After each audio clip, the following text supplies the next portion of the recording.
โอเคไปเชิญร่วมใจอนามัยเพื่อสุขภาพสิ่งแวดล้อมปี 2025 ภายใต้หัวข้อ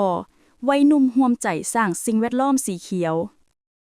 ภายหลังสิ้นสุดงานบุญนมัสการพระธาตุหลวงเวียงจันทน์ของทุกๆปี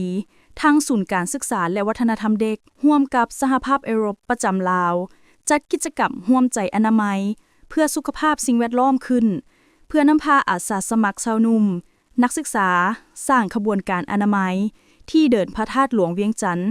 พิธีสรุปกิจกรรมดังกล่าวได้จัดขึ้นในวันที่ 6 พฤศจิกายน 2025 เข้าร่วมในพิธีโดยท่าน มาร์ค กาลาเฮอร์ เอกอัครราชทูต สหภาพเอโรปประจำลาว ท่านไซมงคลจันทประเสริฐ ผู้อำนวยการศูนย์การศึกษา และวัฒนธรรมเด็ก มีผู้ต่างหน้าจากองค์การ กรม ศูนย์ อาสาสมัครบรรดาโรงเรียนที่เกี่ยวข้องเข้าร่วม ในโอกาสดังกล่าว ท่านไซมงคลจันทประเสริฐได้ให้ฮู้ว่าปีนี้เนาะก็เป็นปีที่ 11 ที่ทางศูนย์ของพวกเราได้จัดกิจกรรมร่วมใจอนามัยเพื่อสุขภาพสิ่งแวดล้อมซึ่งว่าพวกเราได้นำพาอาสาสมัครเนาะ200 กว่าคนในการที่จะลงให้ข้อมูลลงเรียกว่าเป็นการประชาสัมพันธ์ให้ผู้ที่มาร่วมงานบุญนมัสการพระธาตุหลวงเราได้รู้จักบนทีมขี้เหงื่อและก็ทีมขี้เหงื่อถึงจุดเจ้าซึ่งว่าในปีนี้ก็จะเป็นปีที่พิเศษเนาะซึ่งว่าครบรอบ11 ปี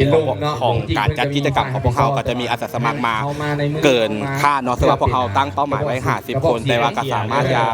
นำพาอาสาสมัคร200 กว่าคนเนาะที่จะเข้าร่วมกิจกรรมกับพวกเราเจ้าในโอกาสเดียวกันนี้อาสาสมัครยังได้แสดงทัศนะต่อกิจกรรมดังกล่าวให้ฮู้ว่าสบายดีข้าพเจ้าชื่อว่าสิทธิพงษ์มณีวรรณมาจากองค์การสวิตคอนแทคประจำลาวข้าพเจ้าชื่อสอนสุวรรณแสงประสุข้าพเจ้าอารีนาวปรวันซึ่งวันนี้พวกเรา3 คนมีความรู้สึกดีใจได้มาเข้าร่วมงานปิดกิจกรรมการอนามัยหลังจากบุญนมัสการพระธาตุหลวงซึ่งพวกเรารู้สึกว่ามีวัยหนุ่มและน้องได้ให้ความกระตือรือร้นในการอนามัยเพื่อให้บุญประเพณีของพวกเขามีความสาและจบงามซึ่งกิจกรรมนี้นอกก็ได้ถือว่าจะเป็นปีที่11แล้วซึ่งกิจกรรมนี้นอกจากว่าจะเป็นการยกสูงด้านการรับรู้ด้านสิ่งแวดล้อมรวมถึงก็เป็นการที่ว่าได้มีการร่วมใจกันของน้องอาสาสมัครวัยหนุ่มเนาะรวมถึงผู้ที่ว่าเกี่ยวข้องเนาะที่ว่าสิได้ความกันในการรักษาอนามัยพื้นที่ที่ว่ามีความสำคัญในการท่องเที่ยวของประเทศเราก็คือเดินพระธาตุหลวงซึ่งช่วงในบุญเนาะก็ถือว่ามีขี้เหงื่อหลายแฮงแต่ว่าหลังจากบุญแต่ละคนอาจจะยังบ่เห็นเนาะว่าขี้เหงื่อมันมีหลวงหลายสำใดแต่ว่าก็ได้พลังจากน้องๆอาสาสมัครเนาะวัยหนุ่มมาช่วยกันในการที่ว่าเฮารักษา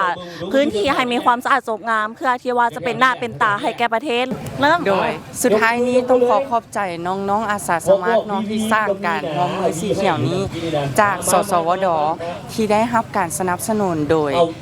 โครงการ SCP จาก Sweet Contact เนาะและการร่วมมือจากกระทรวงเกษตรกรรมและสิ่งแวดล้อมโดยการสนับสนุนของ EU สหภาพยุโรปและ SDC โดยขอบใจสำหรับกิจกรรมสร้างขบวนการเฮ็ดอนามัยครั้งนี้แมนได้เริ่มเฮ็ดอนามัยจากบูธวังแสดงของศูนย์การศึกษาและวัฒนธรรมเด็กใกล้กับเวทีการแสดงศิลปวรรณคดีไปหาพระธาตุหลวงเวียงจันทน์อ้อมพระธาตุหลวงและกลับมาหาบูธเพื่อสืบต่อร่วมดีนกิจกรรมรับของแจกของแถมตื้มอีก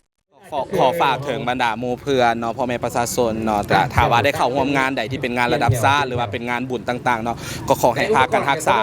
สุขภาพของสิ่งแวดล้อมก็คือการทิ่มขี้เหงื่อเนาะดีที่สุดแม่นบ่ให้สร้างขี้เหงื่อขึ้นมาใหม่เนาะหรือว่าถ้าว่าสร้างแล้วหรือว่าการที่ใช้ที่สิ่งของแล้วก็ขอให้ทิ่มให้มันถึงจุดบ่ให้ทิ่มสะสายและสำหรับผู้ใดน้องๆอาสาสมัครผู้ใดเนาะหรือว่าวัยหนุ่มผู้ใดต้องการอยากเป็นอาสาสมัครนำพวกเฮาเนาะก็สามารถติดตามได้ที่เพจของพวกเฮาเนาะเขียนอยู่ในเพจเลยว่าศูนย์การศึกษาและวัฒนธรรมเด็กก็จะเห็นพวกเฮาแล้วก็สามารถสมัคร